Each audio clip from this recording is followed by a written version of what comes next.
2 years of terror for people in the Middle East. October 7th, 2023.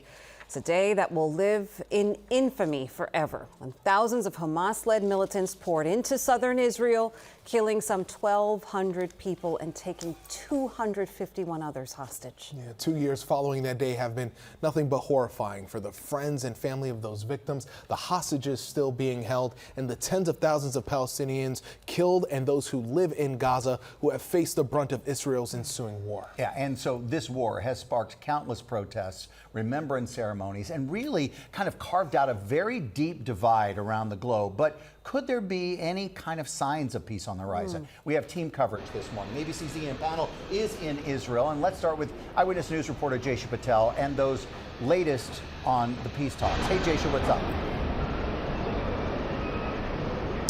Good morning, Sam, Pedro, and Charlene. Well, today, state and city landmarks will be illuminated today, as well as state and city buildings, and flags will be lowered to half-mast. Today, Israel and Hamas are entering the second day of negotiations, and President Trump says he's hopeful that a ceasefire deal will happen soon.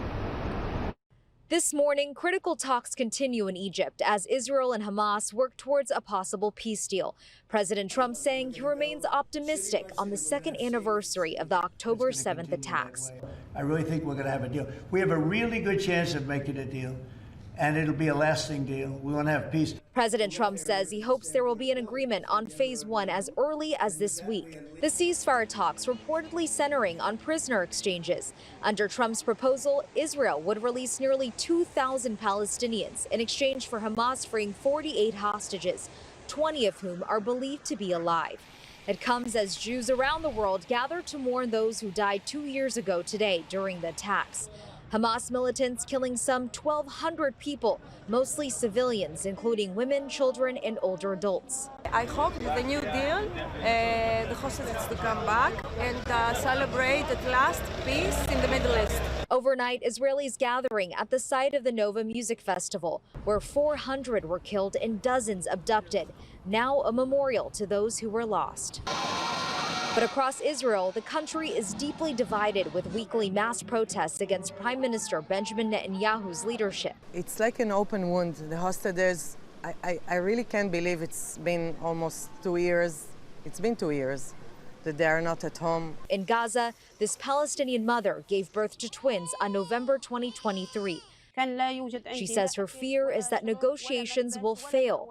To Gaza's health ministry, which is controlled by Hamas, the Palestinian death toll in the war is more than 67,000. And here at home, vigils, memorials, and even protests are scheduled across the city. The NYPD is boosting security today. They say out of an abundance of caution, they have extra resources going to cultural and religious sites across the city today. But they say there is no credible threat here at home. Live on the east side, Jaysha Patel, Channel 7 Eyewitness News. It's still hard to believe it's been 2 years, Jaysha. Thank you. Let's turn now to ABC's Ian Pannell on the ground in Rahim, Israel, the site of that deadly music festival massacre. And Ian, we can see the memorial behind you there. Yeah, I mean, it's been a deeply moving, emotional and very difficult day for so many Israelis, but not least the families and friends of the loved ones who fell here. Let me just take you back to October the 7th, 2023. It was early in the morning. This was the Nova Music Festival. Over 3,000 young people had been enjoying the techno music, dancing, celebrating, relaxing through the night when Hamas militants stormed into this site. You can see the faces of some of the young people who were here.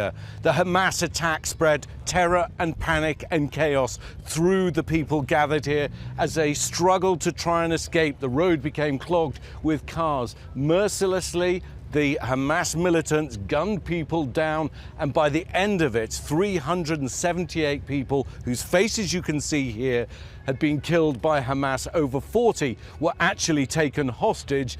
10 of those are believed to be amongst the 20 still alive today inside Gaza and part of the negotiations. So people have been gathering, they've been praying and thinking about their loved ones, but they've also been hoping for a peaceful settlement for the return of the hostages. I spoke earlier to Udi Goren, whose cousin Tal Haimi died trying to defend his kibbutz not far from here, and I asked him, what did he think about the talks now underway in Egypt? You know, I want to be optimistic, but we've been here before. Maybe not this close, but these past 2 years have been a horrible roller coaster of the type I don't wish to my worst enemies. What was it like 2 years ago? What was that morning like as an Israeli and as a family member whose cousin was killed? And this hatred that just flowed in uncontrollably. It really was just the worst of humanity. And having, you know, my cousin and my family be in the front of this, having this hatred just flow onto them was awful. Well, a reminder that the war in Gaza, although the Israelis say that they've assumed defensive positions, not offensive positions, we're hearing, you heard a boom there, we're hearing the sound of artillery and fire inside Gaza. Israel says this is for defensive purposes. Lots of pressure on Netanyahu. There's going to be a big rally tonight. Those talks now in their second day. Tomorrow, Steve Witkoff, the US Special Envoy, joins them. President Trump once again voicing optimism that phase one, which would see the release of the remaining hostages, some Palestinian prisoners, the partial withdrawal of Israeli troops, can be achieved and agreed this week. Guys. Yeah, we see the details of that potentially brokered deal there on the screen. All right. We know you will stay on top of it. ABC's Ian Pannell reporting from Israel. Thank you.